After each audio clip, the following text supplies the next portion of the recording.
Si vous avez eu l'occasion de vous rendre en Asie, vous avez sûrement dû être frappé, par les corps sveltes et sans cellulite de la majorité des femmes asiatiques. De nombreux pays situés en Extrême-Orient possèdent un faible taux d'obésité et une espérance de vie élevée grâce à un régime alimentaire diététique et une bonne hygiène de vie. L'origine du régime asiatique. Un spécialiste en nutrition a décidé de s'intéresser de plus près aux régimes alimentaires asiatiques et de percer leur mystère. Il s'agit du Dr T.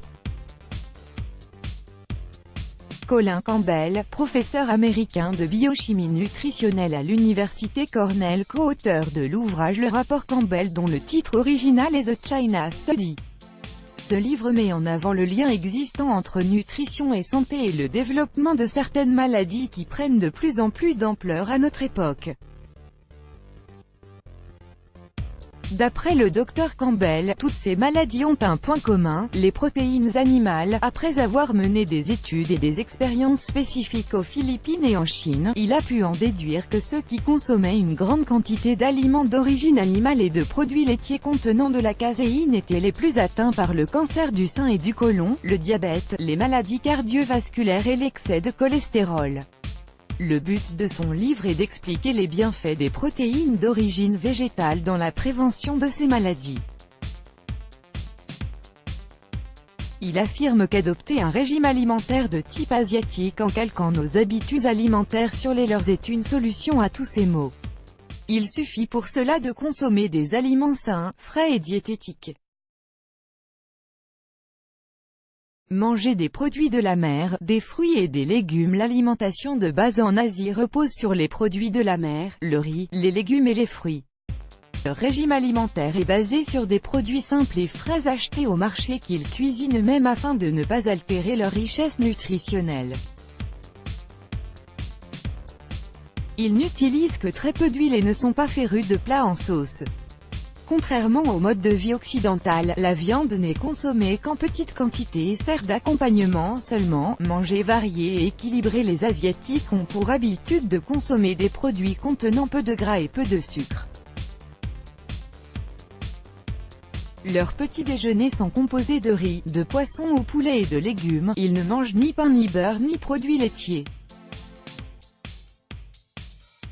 Ils ne prennent pas de repas à heure fixe, ils ont pour habitude de manger tout au long de la journée mais en petite quantité afin d'apporter tous les nutriments essentiels à l'organisme tout en diversifiant les goûts et les saveurs. Évitez de manger salé et sucré. La raison pour laquelle les femmes asiatiques ont peu ou pas de cellulite, c'est qu'elles ne consomment pas de sel. Elles n'ont donc pas de problème de rétention d'eau qui a tendance à provoquer l'effet peau d'orange. De plus, le fait de ne consommer que très peu de sucre évite au corps de s'y habituer et de créer des pics d'insuline qui risqueraient de perturber l'organisme, favoriser le stockage des graisses et augmenter le risque de diabète. Pour assaisonner leurs plats, elles remplacent le sel par de la sauce Ngoc Mam, sauce à base de poisson, ou de la sauce soja, à base de soja fermenté. Boire du thé vert. Le thé est devenu aujourd'hui indissociable du continent asiatique. Cette boisson détox contient des polyphénols, des catéchines et des flavonols utiles à notre santé.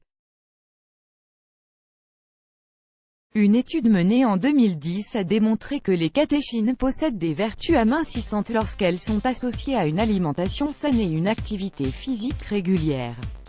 Aujourd'hui, il existe une multitude de thés verts nature et aromatisés aux propriétés antioxydantes. Ceux qui contiennent de la caféine aident à brûler plus de calories. Il est conseillé de boire des thés verts issus de la culture biologique. Voici une journée type d'un régime de type asiatique. Pour le petit déjeuner, consommez une tasse de thé vert bio sans sucre et un bol de millet cuit dans du lait d'amande. En collation, mangez une orange ou un pamplemousse. Pour le déjeuner, préparez une portion de riz complet mélangé à des légumes cuits à la vapeur, le tout assaisonné d'un peu de sauce Ngoc Mam. Pour le goûter, consommez un yaourt au lait d'amande mélangé à des fruits émincés et une tasse de thé vert. Enfin, au dîner, mangez un blanc de poulet au citron accompagné de brocoli. S'il est consommé en grande quantité, le millet peut être nocif pour la santé à cause des mycotoxines qu'il contient, les trichotécènes, parasites végétaux qui proviennent de champignons du sol. Ces toxines attaquent et détruisent la moelle osseuse. Let's block ADS, why?